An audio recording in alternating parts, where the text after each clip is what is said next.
स्कूलों का 11 जनवरी को खुलना मुमकिन नहीं। वज़ीर तालीम पंजाब मुराद रास ने कहा है कि सूबे में कोरोना वायरस के वबाई मर्ज की सूरत हाल के पेश नज़र मज़ीद कुछ अर्सा स्कूल बंद रह सकते हैं। सूबे के अस्ताज़ा के लिए रिटायरमेंट सिस्टम की इफ्तिताई तकरीब से खिताब करते हुए वज़ीर तालीम मुराद रास ने सूबे में स्कूलों की बंदिश के मामले का जिक्र किया। इनका कहना था कि मैं ज़ाती तौर पर स्कूल खोलना चाहता हूँ, लेकिन मौजूदा हालात को देखते हुए 11 जनवरी को स्कूल खोलना मुमकिन नहीं दिखाई दे रहा। स्कूलों में मज़ीद तातीलात देने के फैसले पर अमल दरामद किया जा सकता है। इसके अलावा निजी तालीमी इदारे 11 जनवरी को खोलेंगे या नहीं, वज़ीर तालीम शफ़क़त महमूद का ताज़ा तरीन बयान आ गया। तफसीलात के मुताबिक निजी टीवी चैनल के प्रोग्राम में गुफ्तगू करते हुए इन्होंने कहा कि स्कूल खोलने या ना खोलने के बारे में फ़ैसला 4 जनवरी को होगा। इस हवाले से किसी भी किस्म का हतमी फ़ैसला NCOC के इजलास में होगा।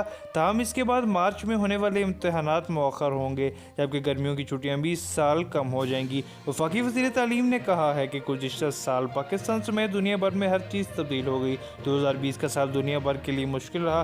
तालीमी इदारे, दफातर, सनतें और मार्केट्स बंद रहीं। कोरोना की वजह से हाजिरी की बजाय ऑनलाइन निज़ाम की तरफ जाना पड़ा। कोरोना के बाइस बहुत से लोग हमसे बिछड़ गए, लेकिन तमाम तर मुश्किलात के बावजूद यकसा निसाब तालीम पर काम जारी है।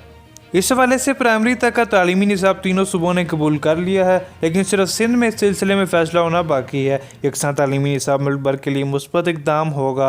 ऑनलाइन निज़ाम के बाद बेशतर शहरों में तलबा को मुश्किलात का सामना रहा, लेकिन तालीम के तमाम चैलेंजों को कबूल करके इन पर काम किया जा रहा है। ये कहना था वज़ीर तालीम पंजाब शफ़क़त महमूद का।